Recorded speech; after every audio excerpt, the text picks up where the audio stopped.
The day I realized my wife was waiting for me to die began with a silence so loud it felt like a warning, the kind that settles in your chest before your mind can name it. I remember standing in our kitchen that morning, holding a mug that had gone cold, watching the light crawl slowly across the floor, and thinking that something in my life had already ended, even though nothing had officially happened yet. For nearly 40 years, my life followed predictable rhythms.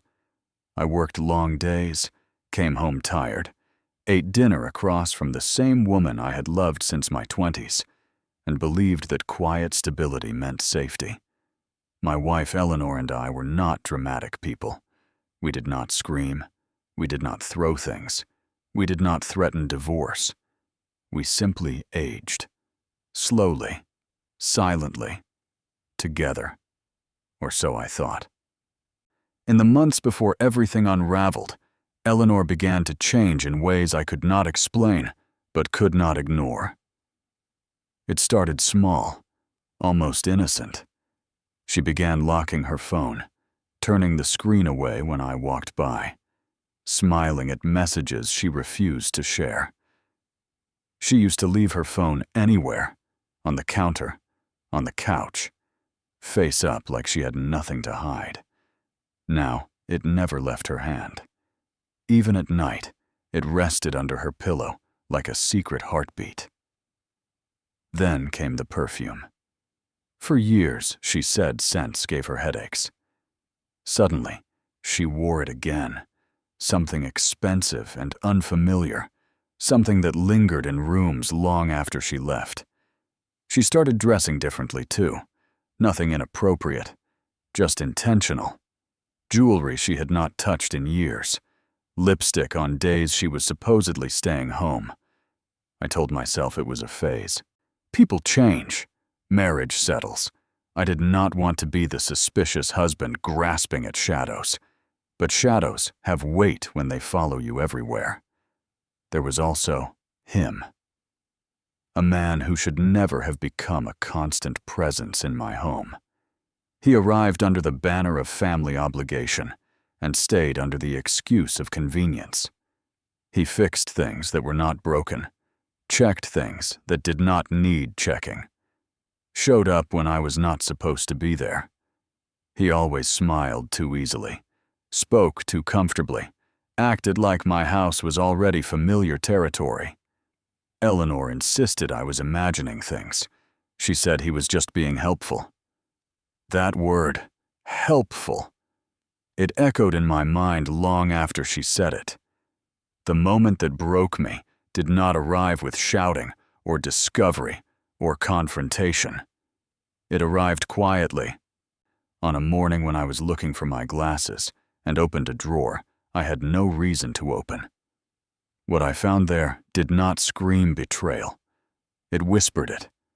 Something small, carefully hidden, completely out of place.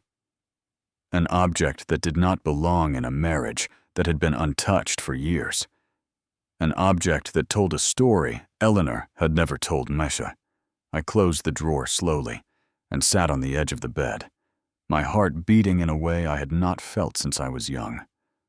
I looked at the woman sleeping beside me, her face calm, familiar, and suddenly terrifying. She looked peaceful, too peaceful. Like someone who had already made a decision and no longer needed to worry about the consequences. That was the first time the thought entered my mind, unwelcome and unbearable.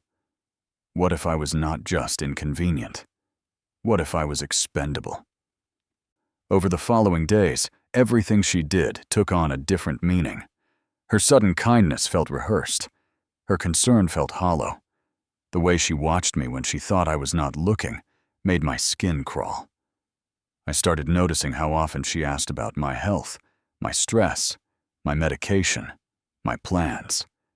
Questions disguised as care. Observations disguised as love. I did not confront her, not because I was afraid, but because something deeper than fear told me I needed to see the whole picture before I spoke a single word.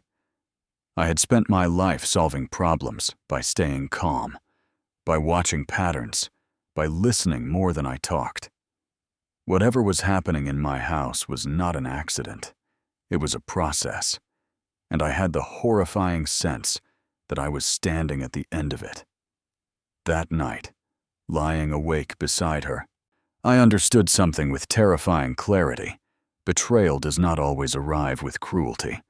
Sometimes it arrives softly, wearing perfume, smiling at you across the dinner table, waiting patiently for you to stop being in the way.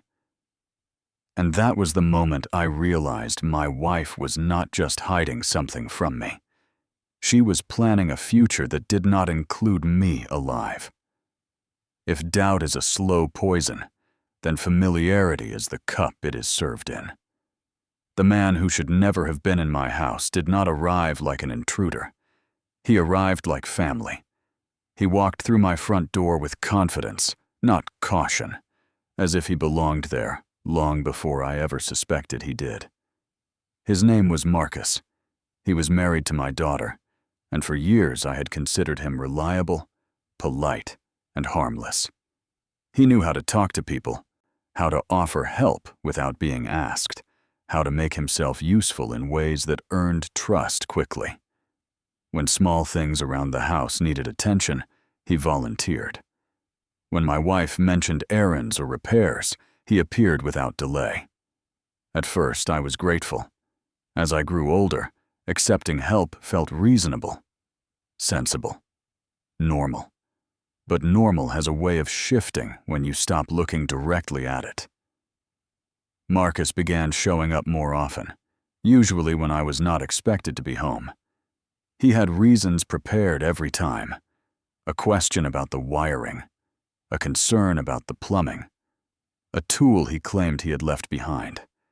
Eleanor always seemed unsurprised by his arrivals, almost relieved. She would straighten up, smile, and disappear into another room with him, while I stood there holding a half-formed sentence. I told myself it was coincidence. Family dynamics change. In-laws grow closer. That was the lie I repeated until it no longer held together. The first time I truly noticed the way they looked at each other was accidental. I walked into the room quietly, not intending to listen, and saw them standing too close, not touching, not doing anything that could be accused, just close enough that the air between them felt charged. Eleanor laughed at something Marcus said, but it was not the laugh she used with me. It was lighter, younger, unburdened. When they saw me, the moment snapped shut. Marcus stepped back too quickly. Eleanor reached for a glass that did not need refilling. The silence that followed was brief, but it was heavy enough to stay with me for the rest of the day. After that, I started noticing patterns. Eleanor timed her errands around my schedule. Marcus called ahead only when I was supposed to be away. When I stayed home unexpectedly, he always had to leave early. The excuses were consistent, rehearsed, and delivered without hesitation. That alone told me they had practiced them. One afternoon, I returned home earlier than planned. I was tired, my head aching, my patience worn thin. I parked farther down the street, not intentionally, just because the spot was open. That decision changed everything. As I approached the house, I heard voices inside. Eleanor's voice, animated and intimate. Marcus's voice, relaxed, familiar, far too comfortable for a man speaking to his father-in-law's wife. I stopped before opening the door, my hand hovering inches from the handle, my heart pounding for reasons I did not yet fully understand. I stepped inside quietly. The sound stopped. Chairs shifted. When I entered the room, Eleanor stood up so quickly, she nearly knocked something over. Marcus smiled, but it was tight, controlled, like someone who had just been caught thinking too freely. They explained themselves easily. They always did. Marcus had stopped by to help with something minor. Eleanor laughed it off. I nodded, said nothing, and watched them carefully. Their words made sense. Their timing did not. That night, Eleanor was unusually attentive. She cooked a meal she knew I liked. She asked about my day. She touched my arm when she spoke. Every gesture felt deliberate, like a performance meant to reassure an audience that no longer trusted the stage. I did not accuse her. I did not question Marcus. Instead, I did something that felt unnatural to me. I paid attention. I watched how Eleanor's mood shifted when Marcus texted. I noticed how she grew restless when he was late, and relaxed when he arrived. I observed how she defended him when his name came up, dismissing even harmless comments as misunderstandings. She had not defended me like that in years. The realization settled slowly, painfully. Whatever was happening between them was not new. It was practiced, familiar, comfortable. Marcus was not just a visitor. He was a fixture. And Eleanor was not surprised by his presence. She expected it, planned for it, adjusted her life around it. The worst part was not the jealousy. It was the clarity, the understanding that this was not a moment of weakness or confusion. It was a choice, repeated, sustained, protected. By the end of that week, I understood something essential. If I confronted them now, they would deny everything. If I reacted emotionally, I would lose whatever advantage I still had. The truth, whatever it was, would not come from accusations. It would come from observation. So I stayed quiet. I smiled when appropriate. I followed my routine.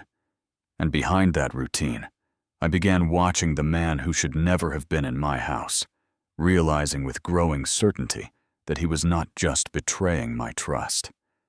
He was counting on my silence. There is a moment when suspicion hardens into certainty, and once it does, you can never return to who you were before. For me, that moment came not through confrontation, but through listening. Quiet, accidental listening that revealed more than any argument ever could. By then, I had learned the rhythm of my own house. I knew when Eleanor thought she was alone. I knew when her voice softened, when it sharpened, when it carried a tone she never used with me anymore. I also knew that Marcus had grown careless. Familiarity had made him bold. They believed I was predictable, tired, uninterested. They believed I had stopped paying attention. They were wrong. One evening, I returned home later than usual, deliberately loud as I entered. Then asked when I heard voices upstairs. Eleanor's bedroom door was closed. That alone was unusual. We had not closed doors in years. I stayed still, my coat still on, my keys still in my hand. I was not trying to sap, I was simply standing in my own house, listening to sounds that were never meant for me. At first, the conversation was mundane. Complaints about stress, about responsibility, about feeling trapped in lives they claimed had been decided for them. Eleanor spoke of loneliness as if I were already gone. Marcus spoke of patience, of timing, of things falling into place if they waited long enough. Then the words changed. What I heard next did not sound like an affair. It sounded like planning. Marcus's voice dropped, measured and deliberate. He asked questions that made my stomach tighten. About paperwork, about benefits, about what would happen if someone suddenly was not there anymore. Eleanor answered without hesitation, too smoothly. She spoke of details I did not know she had memorized. Numbers, time frames, possibilities. I leaned against the wall to keep myself upright. They were not speaking in metaphors. They were not speaking emotionally. They were speaking practically, calmly, as if discussing a renovation or a move, as if my life were a variable to be managed, not a human being who had shared decades with her. When Marcus asked if I would ever suspect anything, Eleanor laughed, not nervously, comfortably. She said I was tired, distracted, predictable. She said I trusted her. She said that trust made everything easier. I felt something break inside my chest, but it was not loud. It was quiet, like a beam cracking under weight it had carried for too long. I stepped back slowly, carefully, making no sound as I moved away from the door. My heart was racing, but my mind was strangely clear. I did not hear everything they said. I did not need to. I had heard enough to understand that this was no longer about betrayal alone. This was about removal. That night, I lay in bed beside Eleanor, staring at the ceiling, counting my breaths. She slept peacefully. The same woman who had spoken about my absence as a convenience rested inches away from me, her breathing steady, her expression calm. I wondered how long she had practiced that calm. I wondered how long she had been preparing herself to live without me. Over the next few days, I replayed the conversation in my head, every word, every pause. I began noticing how often Eleanor asked about my health, how casually she mentioned stress, how she encouraged me to rest, to slow down, to let go of responsibilities. What once sounded like concern now sounded like positioning. I checked documents I had not reviewed in years, papers I had signed without question because I trusted the person who handed them to me. I found changes I did not remember making, adjustments that favored outcomes I had never agreed to. Nothing illegal on its own. Nothing obvious, but together they formed a pattern. I realized then that the affair was not the worst part of the betrayal. Affairs are messy, emotional, impulsive. What I was witnessing was calculated, cold, strategic. They were not in love. They were aligned. Marcus was not chasing passion. He was chasing opportunity. Eleanor was not escaping loneliness. She was securing a future she believed she deserved, regardless of who paid the price for it. And that price was me. I did not cry. I did not rage. I did not confront either of them. Instead, I did something far more dangerous to people like them. I began to think. I thought about patterns, leverage, and truth. I thought about how people like Marcus operate, how they test boundaries, how they grow confident when they believe no one is watching. I thought about Eleanor's certainty, her belief that she was smarter than the life she was dismantling. Most of all, I thought about silence. Silence had protected them. My silence, my assumption that loyalty meant safety, that trust meant immunity. They had mistaken my quiet nature for weakness, my routine for blindness. That night, I made a decision that would change everything. I would not expose them immediately. I would not rush to stop what they were doing. Because people who believe they are in control make mistakes. They talk too freely. They grow sloppy. They reveal more than they intend. And I intended to let them. If they were planning a future without me, then I would make sure that future arrived with the truth attached to it. Not shouted, not forced, but undeniable. Because betrayal hurts, but discovering that someone is quietly waiting for you to disappear is something else entirely. And once you understand that, you stop being afraid. You start preparing. Once the idea took hold, that what I was facing was larger than an affair, I could not unsee it. Every detail I had dismissed as coincidence began to align. Marcus did not move like a man driven by emotion. He moved like someone following a system. And systems leave trails. I started where most people never think to look. Not at what he said, but at where he went. I adjusted my schedule without announcing it. I left the house at the usual times, returned later than expected, and sometimes did not return at all. I became the predictable absence they believed me to be, while quietly observing from the margins of my own life. Eleanor never questioned it. In fact, she seemed relieved by my routines, as if my disappearance for hours at a time was part of a plan she no longer needed to manage. Marcus, on the other hand, grew busier. He visited often, but not always our home. I noticed days when Eleanor seemed restless, distracted, waiting for something that never arrived.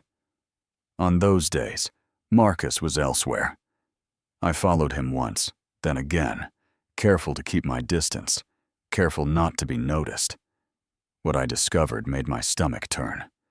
He did not go to one place. He went to many.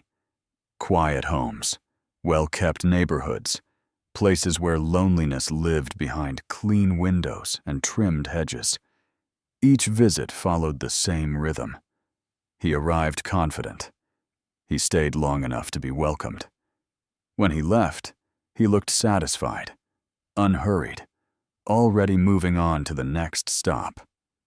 The women were always older, always comfortable, always alone. At first, I tried to explain it away. Consulting, side work, helping friends. But the pattern was too consistent, too intentional. These were not professional visits. These were rehearsed encounters. And Marcus knew exactly what he was doing. I began speaking to people without revealing my purpose.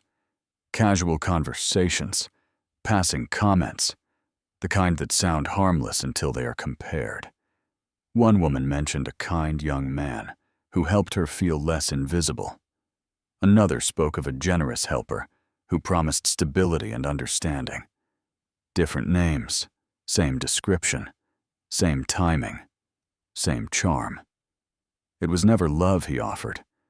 It was reassurance. He listened. He remembered details. He positioned himself as the solution to a problem they had lived with quietly for years. Loneliness, uncertainty, fear of aging alone. And once trust was established, he introduced dependency, small requests, minor emergencies, temporary needs. Always temporary. I realized then that Eleanor was not his first. She was not special. She was simply positioned. What made her dangerous was not her desire. It was her access. Unlike the others, Eleanor lived with someone whose absence could be measured, whose life was already intertwined with paperwork, whose disappearance would not immediately raise suspicion. Marcus had not chosen her out of affection. He had chosen her because she stood next to something he wanted and something he could not take directly. The more I uncovered, the clearer the picture became. Marcus did not rush outcomes. He cultivated them. He waited for vulnerability. He encouraged small changes that accumulated quietly. Adjustments to documents, suggestions framed as care, conversations designed to plant ideas rather than force decisions. And Eleanor had listened. She had listened because she wanted to believe the story he was telling her, a story where she was no longer invisible, where she was chosen, where she mattered more than the man who had grown old beside her. That realization hurt more than anything else, not because she was wrong to want more, but because she was willing to erase me to get it. By the time I understood the scope of what Marcus was doing, my fear had transformed into something colder, focused. This was not a situation that could be fixed with honesty or forgiveness. It was a mechanism, and mechanisms do not stop unless they are exposed. I also understood something else. If I confronted Marcus, he would deny everything. If I confronted Eleanor, she would collapse into tears and half-truths. The system would remain intact. The pattern would continue. Only the players would adjust. So I did not confront anyone. Instead, I documented. I remembered. I connected. I listened to how Marcus spoke when he thought no one was judging him. I watched how Eleanor deferred to him, trusted him, followed his lead. I noticed how confident they were becoming, how little effort they made to hide their alignment. Confidence breeds carelessness. Carelessness creates openings. And I waited. Because the truth about predators like Marcus is simple. They believe they are smarter than everyone else. They believe experience only belongs to the young. They believe age means decline, not perception. They forget that people who have lived long enough know how patterns work. By the end of that month, I was no longer guessing. I was certain. What I was facing was not a betrayal between two people. It was a network built on manipulation and silence. And I was standing at the center of it, not as a helpless victim, but as the one variable Marcus had miscalculated. He believed I was passive. Eleanor believed I was finished. They were both wrong. And once I understood that I was not alone, that there were others quietly caught in the same web, my resolve hardened into something unshakable.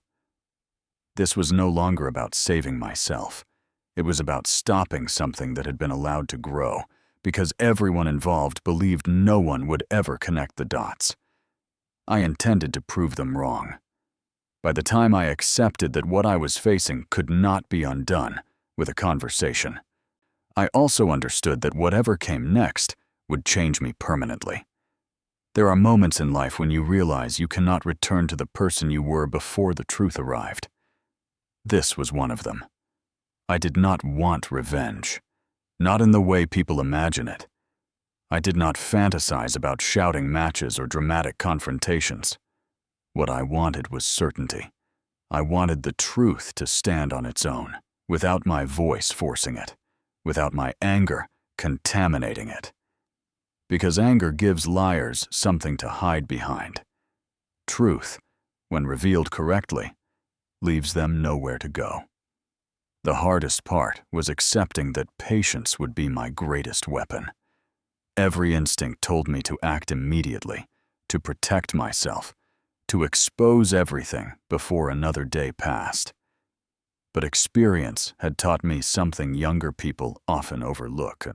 People who believe they are winning make mistakes. They grow careless.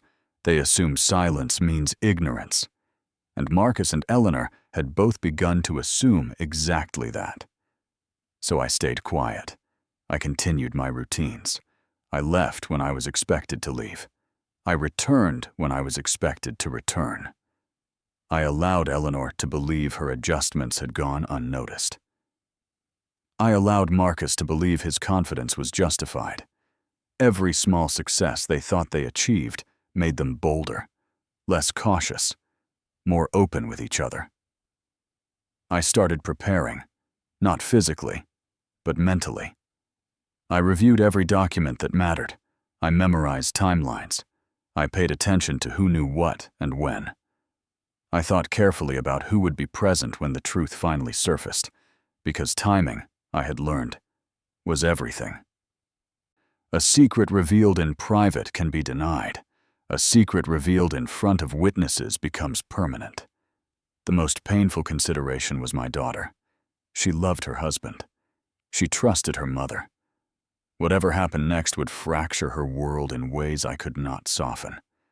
I spent nights staring at the ceiling, asking myself whether protecting her innocence was worth allowing a predator to continue operating unchecked.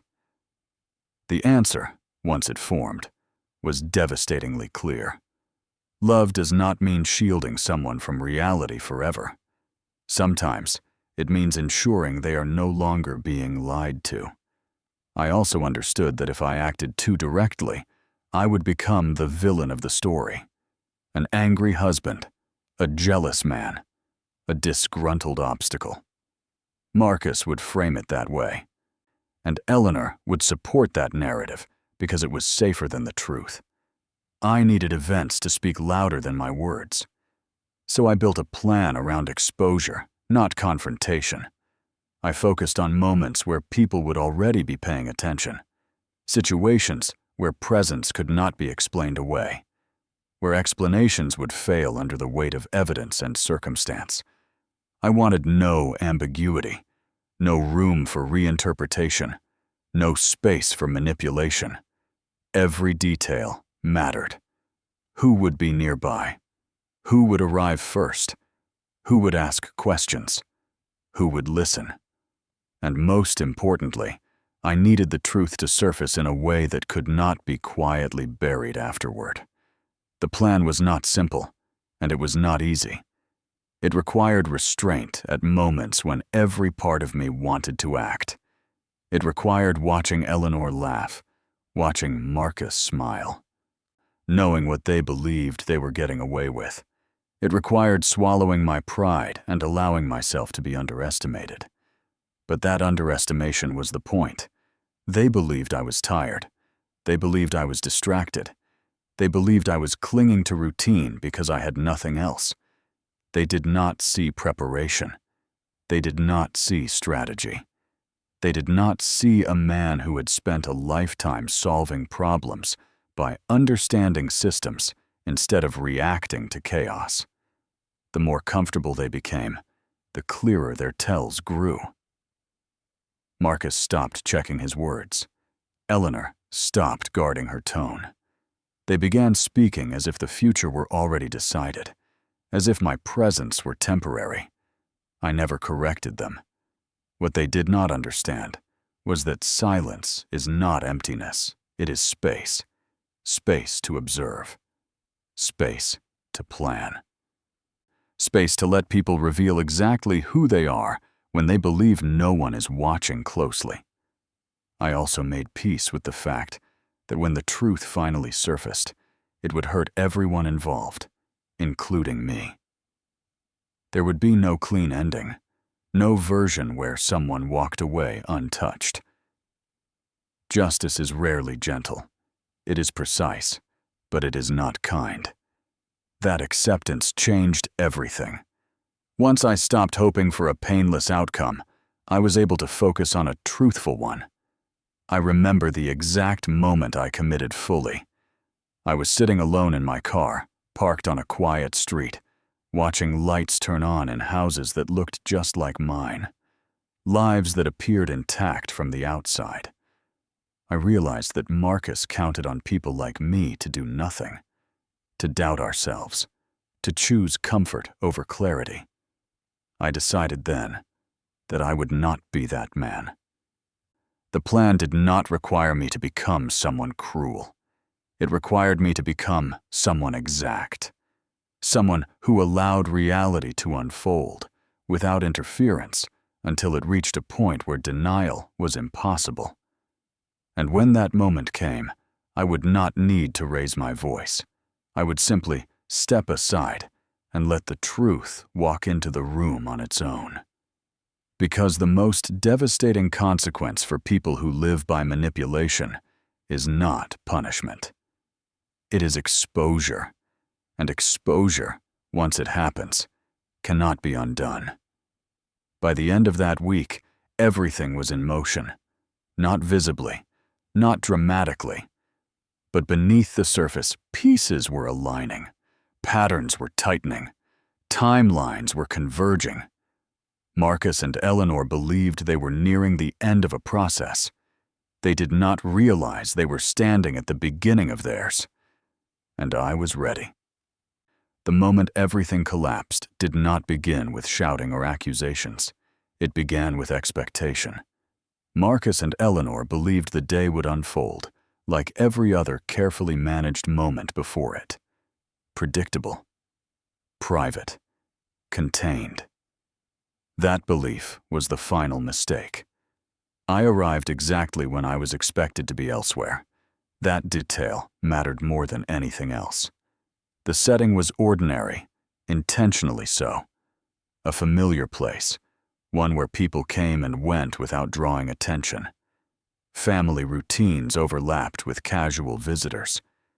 It was the kind of environment where nothing dramatic was supposed to happen, which made what followed impossible to dismiss or quietly correct.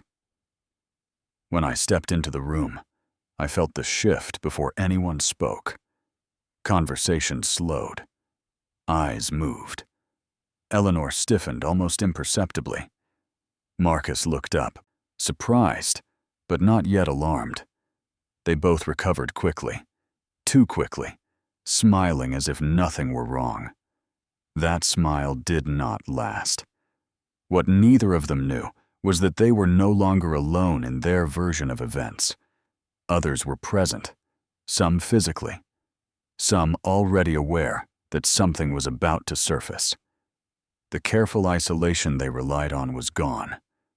The truth had witnesses now. I said very little. That was deliberate. Instead, I allowed questions to be asked by people who had no reason to protect Marcus or Eleanor. I allowed inconsistencies to reveal themselves without my guidance. When someone asked why Marcus was there at a time he had previously explained away, his answer contradicted one Eleanor had already given. When another person referenced a conversation Eleanor claimed never happened, her pause spoke louder than denial. The room grew quiet in a sound way that felt heavy, uncomfortable. Marcus attempted humor. Eleanor attempted deflection. Both failed. Then someone else spoke. A woman I had met only weeks earlier, someone Marcus had never expected to see in the same space as Eleanor, stepped forward. Her voice was calm, but her presence changed everything. She did not accuse. She stated facts. Dates, promises, conversations she had believed were exclusive. Eleanor's face drained of color. Marcus tried to interrupt, but another voice joined in. Then another. Stories overlapped. Patterns aligned. What had once been isolated fragments became a single, undeniable narrative. No one needed me to explain anything anymore. I watched as Eleanor realized in real time that she was not unique. That the future she believed she was building had been a shared illusion, carefully sold to multiple people.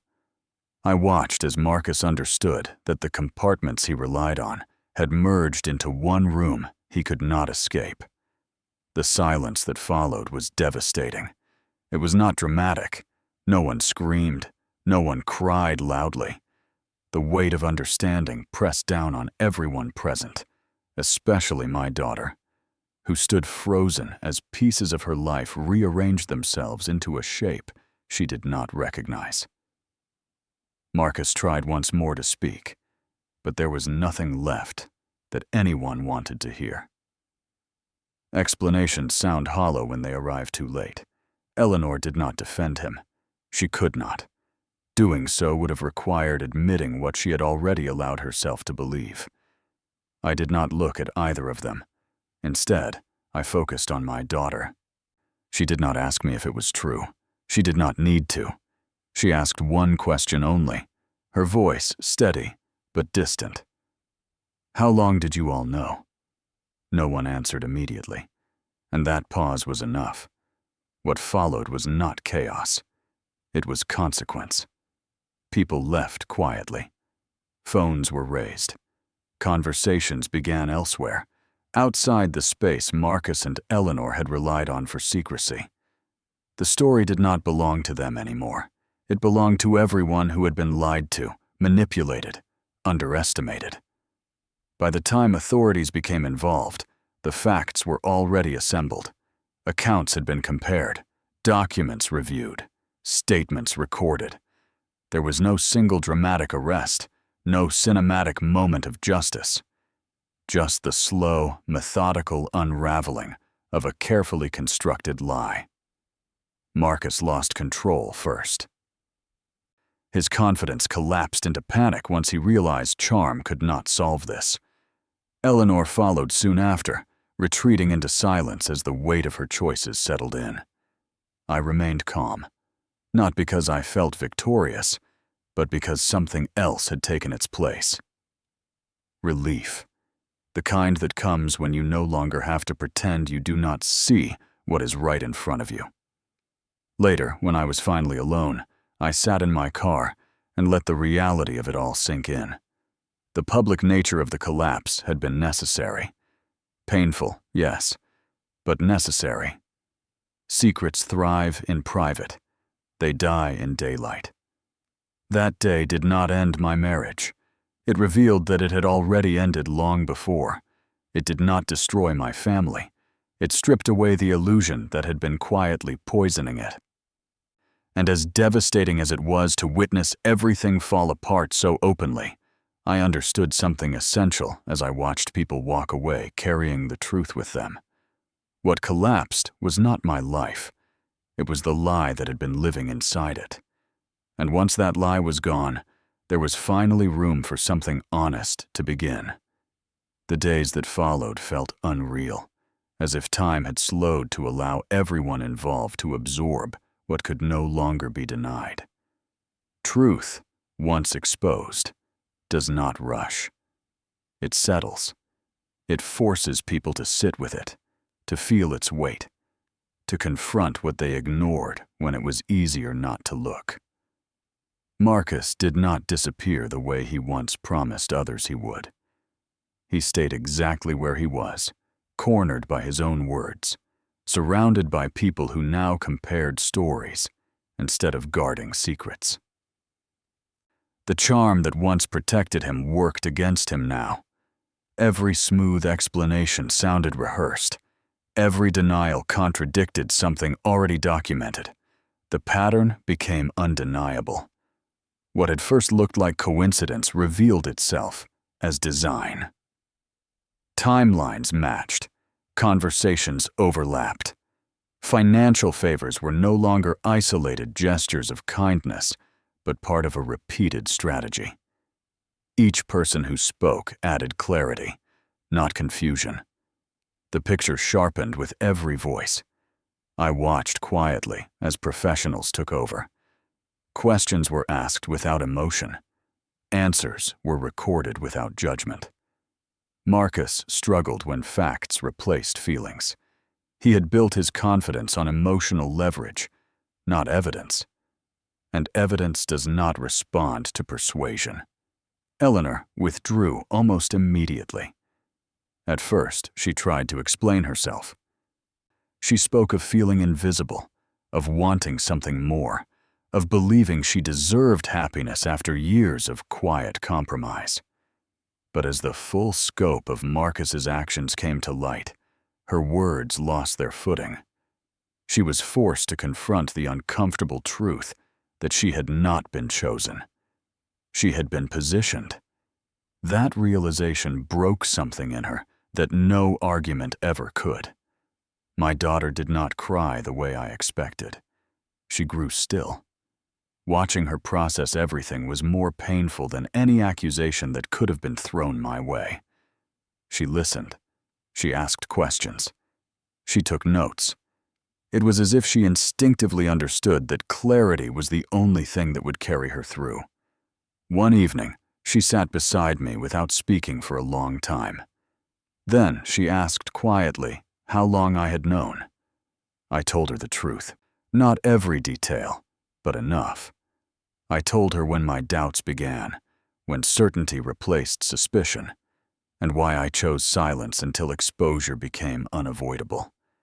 I told her I was sorry that the truth hurt this much. She did not blame me. She said something I will never forget. She said the most painful part was realizing how many times the truth had almost surfaced, only to be pushed back down because it was inconvenient. That was when I understood something important. This was never just about betrayal. It was about what people allow themselves to believe because confronting reality feels too costly. Marcus had relied on that hesitation. Eleanor had surrendered to it. and many others had been caught inside it without knowing how to escape. The consequences unfolded steadily after that. Legal processes began quietly. Assets were frozen. Agreements were reviewed. Promises Marcus had made dissolved under scrutiny. The future he had sold to so many people evaporated in the presence of facts. He could no longer talk his way forward. There was nowhere left to go. Eleanor faced her own reckoning, not one enforced by others, but one she could not avoid internally. The life she imagined had collapsed, leaving her alone with the choices she had made to reach for it. She did not ask for forgiveness. Perhaps she knew some things cannot be repaired with words. I did not seek revenge. What I felt was something closer to release. The truth no longer lived in my chest alone. It existed outside me now, shared, acknowledged, understood. I did not have to carry it anymore. As the situation resolved itself through channels larger than any one person, I focused on what remained. My relationship with my daughter, my sense of self, the quiet rebuilding of a life that no longer revolved around protecting someone else's lie. One afternoon, standing alone in a room that felt larger than it used to, I realized I was not grieving the marriage I lost. I was grieving the version of it I thought existed. And that grief, once acknowledged, began to loosen its grip. The truth had spoken, not loudly, not cruelly, but clearly. And once it did, everything that depended on silence simply fell away. After everything collapsed, what remained was not emptiness, but space. Space where noise used to be. Space where lies once lived. Space where I could finally hear my own thoughts without filtering them through fear or habit. Rebuilding did not happen all at once. It came in small, ordinary moments. Quiet mornings without tension. Conversations that did not feel rehearsed. Evenings where silence no longer felt threatening. I learned that peace is not dramatic. It does not announce itself. It settles in slowly, like light returning to a room that has been dark for too long. My daughter and I found our footing together, not by pretending nothing happened, but by speaking honestly about what did. We did not rush healing. We allowed ourselves to be angry, disappointed, confused. Over time, those emotions softened into understanding. Not forgiveness for the sake of comfort, but clarity for the sake of growth. I returned to routines that belonged to me alone. Walks without purpose. Work without urgency. Meals that tasted better simply because they were eaten without dread. For the first time in years, I felt present in my own life. I also thought deeply about the choices that led us here, not just Eleanor's or Marcus's, but my own. I had confused stability with safety, silence with peace. I had believed that loyalty alone could protect a relationship from decay.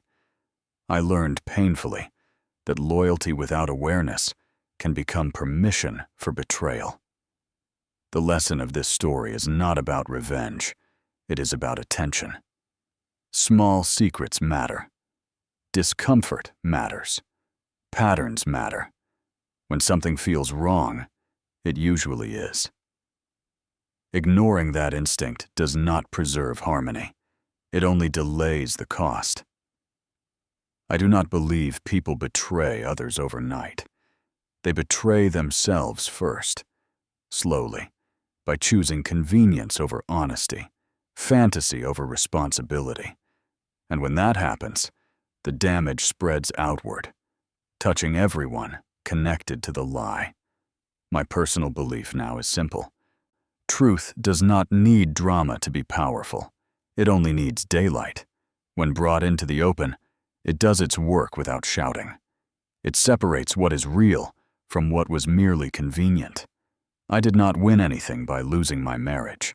But I gained something far more valuable than the life I thought I had. I gained clarity. I gained my voice. I gained a future built on reality, not assumption.